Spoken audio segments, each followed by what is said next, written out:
শহীদ কনকলতা ৰাজ্যিক বিশ্ববিদ্যালয় এখন আমি গহপুৰত কৰাৰ বাবে সিদ্ধান্ত লৈছিলো।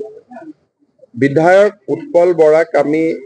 ভূমি চিনাক্তকৰণৰ বাবে দায়িত্ব দিছিলো। ৩-৪ টুকুৰা ভূমি চোৱাৰ পিছত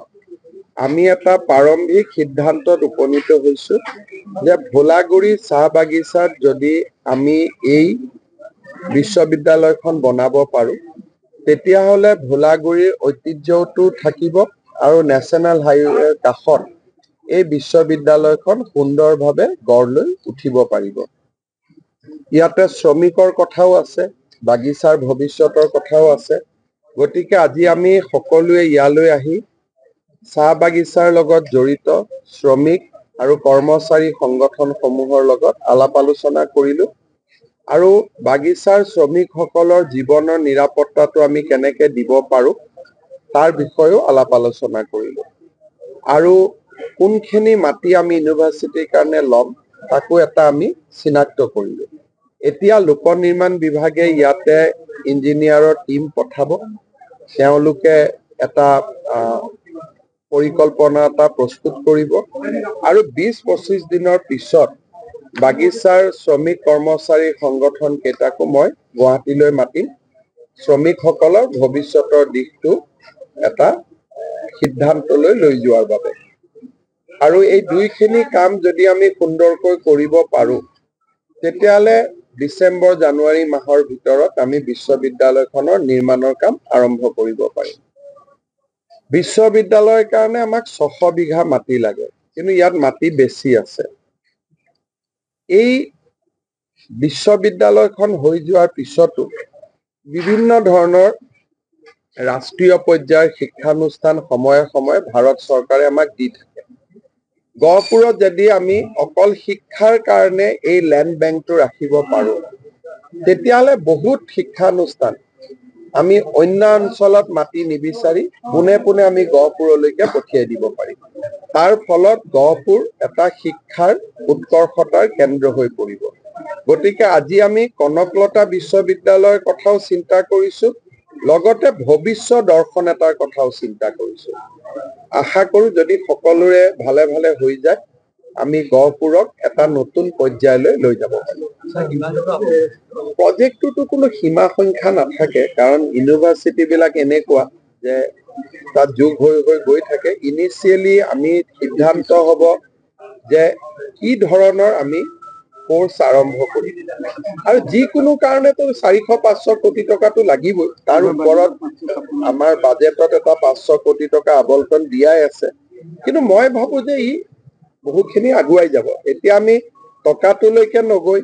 তাৰ কমিটি এখনে কাম কৰি আছে, ডক্টৰ পৰমেশ্বৰ আয়াৰ IITৰ প্ৰফেচাৰ, তেখেতে কাম কৰি আছে যে কি কি কোৰ্চ আমি ইয়াত দিব লাগে আৰু কোৰ্চ চাই পেলাই অৰ্থাৎ মানুহজনৰ শৰীৰটো চাই আমি পোচাকযোৰ বনাব লাগিব।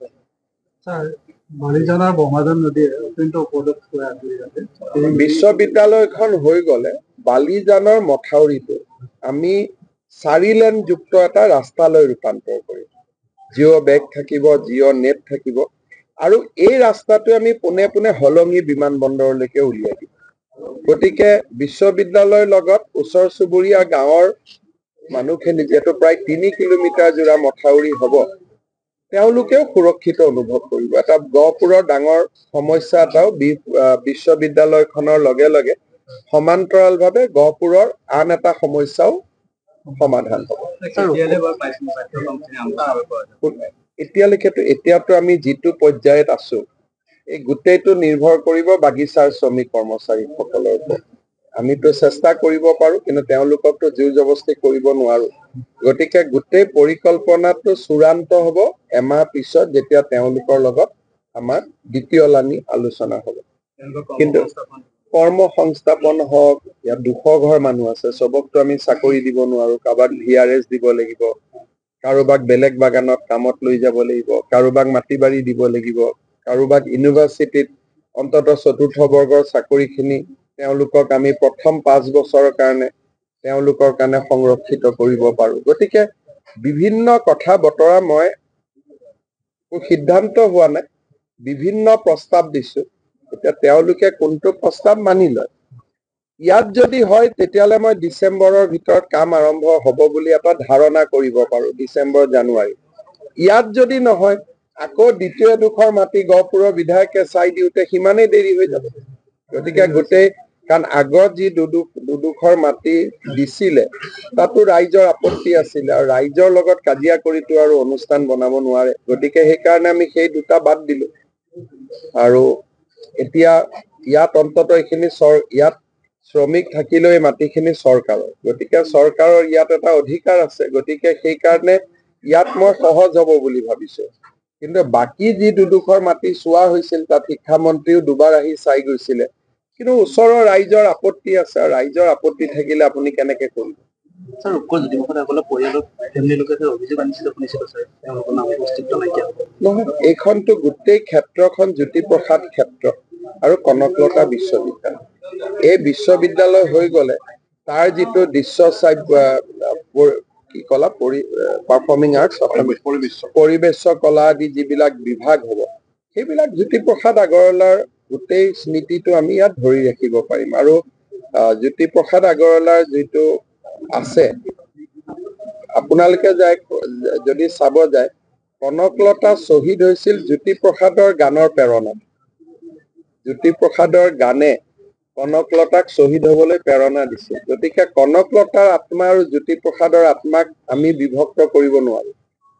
গতিকে জ্যোতিপ্ৰসাদৰ গোটেই সম্পত্তিখিনি আমি ৰাখিম গোটেই ক্ষেত্ৰখনৰ নাম জ্যোতিপ্ৰসাদ ক্ষেত্ৰ হ'ব বিশ্ববিদ্যালয়খনৰ নাম কনকলতা বিশ্ববিদ্যালয় হ'ব প্ৰত্যেক বছৰে বহুত ক্ষতি কৰিছে সেইবাৰ স্যাৰ ব্ৰহ্মাজান নদীখনে আৰু অন্যান্য যিসমূহ নদী আছে ব্ৰহ্মাজান চেঁচা হওক এইবিলাক কিন্তু ব্ৰহ্মাজান নদীখন স্যাৰ বিশেষ কাম হোৱা নাই চত্ৰখনৰ কাম কৰিছে যোৱা বছৰ চত্ৰঙত ভাঙি গৈছিলে বেছি ক্ষতি হৈছিলে গতিকে চত্ৰংখনৰ কাম আৰম্ভ হৈছে বালিজানৰ কামটো মই আজি কলো ব্ৰহ্মজানৰ কামটো হ'ব অলপ আৰু দুই এটা আমাৰ ইমানটো পুঁজিও নাথাকে গতিকে পুঁজি অনুসৰি আমি প্ৰায়ৰিটি কৰি গৈ থাকো কিন্তু তথাপিতো গহপুৰতটো আমি যথেষ্ট কাম কৰো গহপুৰত আপোনালোকে যদি বিজেপি চৰকাৰৰ আগৰ পৰিৱেশ চাই আৰু আজি চাই আমি গহপুৰৰ কাৰণে কৃপনালী কেতিয়াও কৰা নাই যিমান পাৰো কৰি আছো আৰু কৰি থাকিম আৰু পীযুষ হাজৰিকা ইয়াত আহিয়ে থাকে তেওঁ আঁচনি দিয়ে থাকে মই আৰু এবাৰ কৈ দিম বিশ্ববিদ্যালয়ৰ পাঠ্যক্ৰম পুৰণা হ'বনে মোৰ যিটো ইয়াত মন আছে এই বিশ্ববিদ্যালয়খন ফিউচাৰ টেকনলজিৰ ওপৰত হ'ব লাগে artificial intelligence machine learning robotic intervention যাতে ইয়াত পঢ়িবৰ কাৰণে দেশ বিদেশৰ ল'ৰা আকৃষ্ট হয় ছাত্ৰ ছাত্ৰী আহে আৰু অসমৰ ল'ৰা ছোৱালী বিলাকেও যাতে এটা নতুন জীৱন পায় নহলে ৰাজনীতি বিজ্ঞান পঢ়িলে ইকনমিক্স পঢ়িলে চাকৰি নাপায় হতাশাৰ সৃষ্টি হয় এতিয়া ধৰক জাগিৰোডত ছেমি কণ্ডাক্টৰ ইণ্ডাষ্ট্ৰি হৈছে এটা হোৱাৰ পিছত দ্বিতীয়টোৰ প্ৰস্তাৱ আমাৰ ওচৰত ইতিমধ্যে আহিলেই কিন্তু ছেমি কণ্ডাক্টৰ কি বুলি ক'লে অসমৰ কোনো ল'ৰা ছোৱালীয়ে নাজানে এতিয়া অলপ জানিব চেষ্টা কৰিছে এতিয়া অলপ জানা হৈছে কিন্তু এনে কোনেও নাজানে কিন্তু এই বিশ্ববিদ্যালয়খন ফিউচাৰ টেকনলজিৰ ওপৰত আমি কৰিব খুজিছো কিন্তু ফিউচাৰ টেকনলজি কৰিলেও বেছিক যিবিলাক কোৰ্চ ফিজিক্স কেমেষ্ট্ৰি মেথামেটিক্স এইবিলাকতো থাকিবই লাগিব কাৰণ ইনফ্ৰাষ্ট্ৰাকচাৰটো নহলেতো ছুপাৰষ্ট্ৰাকচাৰ হ'ব নোৱাৰে সেইকাৰণে আমি IIT গুৱাহাটী আৰু বিভিন্ন জৱাহৰলাল নেহৰু বিশ্ববিদ্যালয়ৰ ভাইচ চেঞ্চেলৰ খুব ভাল ডাঙৰ কমিটি এখন কৰি দিছো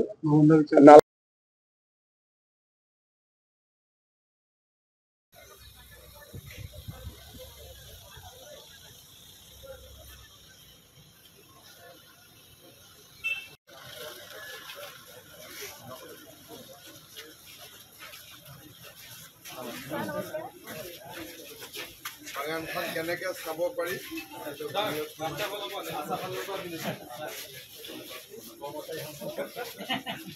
কেনেকে চাব পাৰি বাগানখন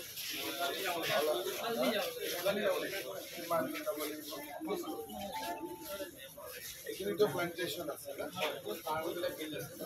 প্লান্টেশন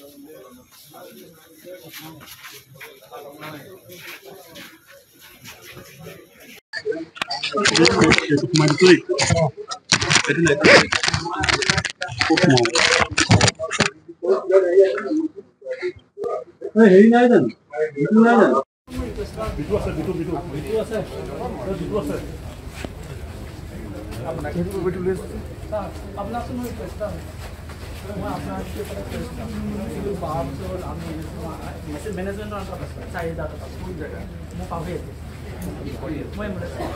চলাইটো আছে না